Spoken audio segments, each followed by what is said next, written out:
유방외과 의사는 좀 부족하지 않나 그렇게 생각을 합니다. 제가 신 원장님보다 그림은 훨씬 더 잘 그리잖아요.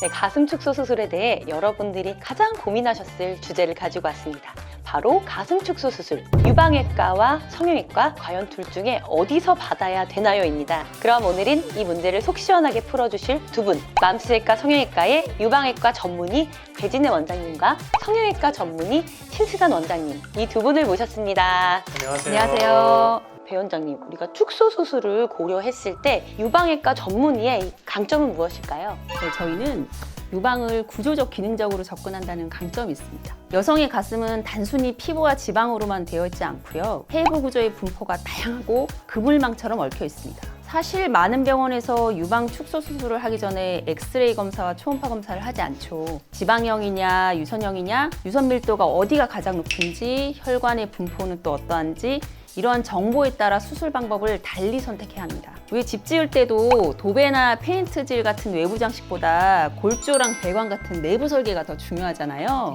말하자면 공사를 단단하게 할 수 있는 기본 지식이 있는 거죠. 외관만 예쁜 게 아니라 기초 보호수 공사가 튼튼해야 아름다움도 오래가고 유지가 오래되겠죠.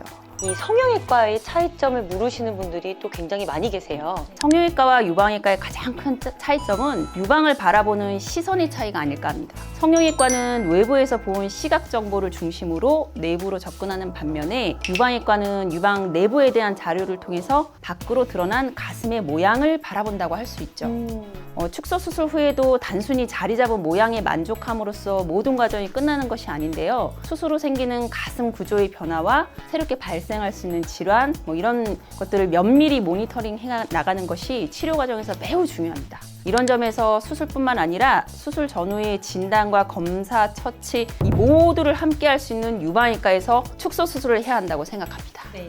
원장님, 성형외과의 측면에서 이 부분에 동의를 하십니까? 글쎄요, 완전히 동의하기는 좀 어려운데요. 우선 말씀하신 내용을 요약해보자면 크게 두 가지인 것 같습니다. 첫째는 유방 구조에 대한 전문성의 부족, 두 번째는 엑스레이와 초음파 같은 검사의 미흡함. 첫 번째 전문성의 문제는 개인의 노력과 경험치에 따라 얼마든지 극복될 수 있다고 생각합니다.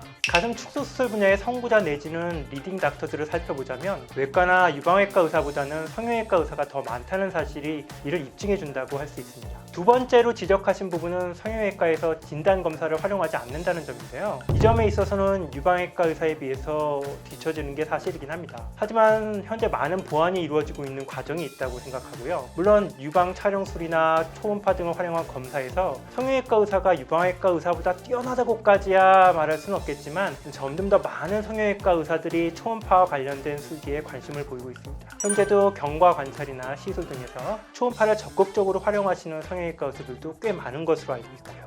그렇다면 성형외과 시각에서 본 유방외과 축소 수술의 단점은 어떤 걸로 꼽을 수 있을까요?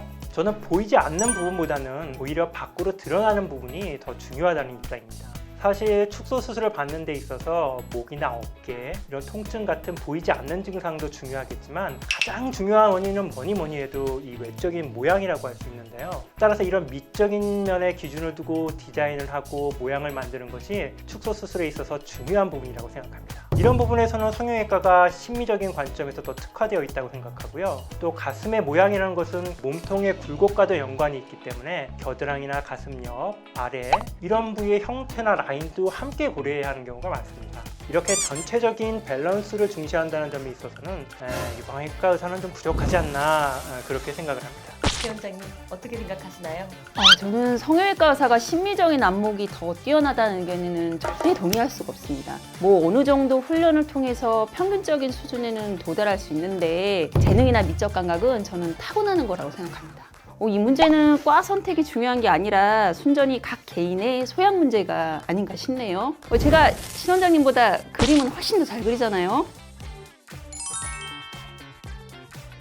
그렇다고는 해도 아무래도 종합 특히 이런 면에서는 좀 차이가 난다고 생각합니다. 일반적으로 볼 때 성형외과 의사의 봉합 결과가 다른 과들에 비해서는 좀 낫지 않나요? 사실 성형외과 입장에서 성형외과 의사가 뭐 이렇게 못 고매? 뭐 이런 소리를 듣는 건 사실 상당히 자존심이 상하는 그런 문제거든요. 또 성형외과 수술은 밖으로 보이는 게 또 중요한 수술이기도 하니까요. 봉합 자체가 수술 과정에서 아주 중요한 부분에 속하게 되고요. 개인적으로는 이런 봉합 과정에서의 어떤 중요한 섬세함이나 정교함이 성형외과만의 최대 강점이라고 할 수 있겠습니다. 그런데 봉합술기와 흉터에 관련된 문제야말로 외과 의사들에 대한 편견과 오해가 많습니다. 외과 수술이 워낙 머리부터 발끝까지 하다 보니까 흉터가 잘 생기는 피부 위치가 다 다르고 또 봉합의 목적이 다 다릅니다. 근데 갑상선암 수술 한번 생각해 보세요. 뭐 유방은 속옷으로 가려지긴 하지 목 흉터는 훨씬 남의 눈에 잘 띄고 가리려면 한여름에 스카프를 해야 돼요. 그래서 갑상선암 수술하는 의사들도 훈련이 잘 돼 있고 자존심을 걸고 봉합을 합니다. 외과 의사들이 환자 흉터에 더 공감하고 연구하기 때문에 복강경이나 로봇 수술을 발달시켰다고 생각합니다. 수술 후의 흉터 관리 면에서는 어떨까요? 이 축소 수술은 봉합하는 과정도 중요하지만 수술 후에 그 레이저 치료나 이런 걸 통한 수술 관리도 신경을 써야 됩니다. 프락셀 레이저나 색소 레이저 등으로 지속적으로 관리를 해주는 게 흉터 경과에도 영향을 미치거든요. 아무래도 이런 부분에 있어서는 성형외과 의사가 더 익숙하지 않을까요? 그럼 결론적으로 말씀드리자면 심미적인 관점 그리고 봉합이나 흉터와 관련된 그런 면에서는 성형외과 의사에게 강점이 있다고 좀 그렇게 생각합니다.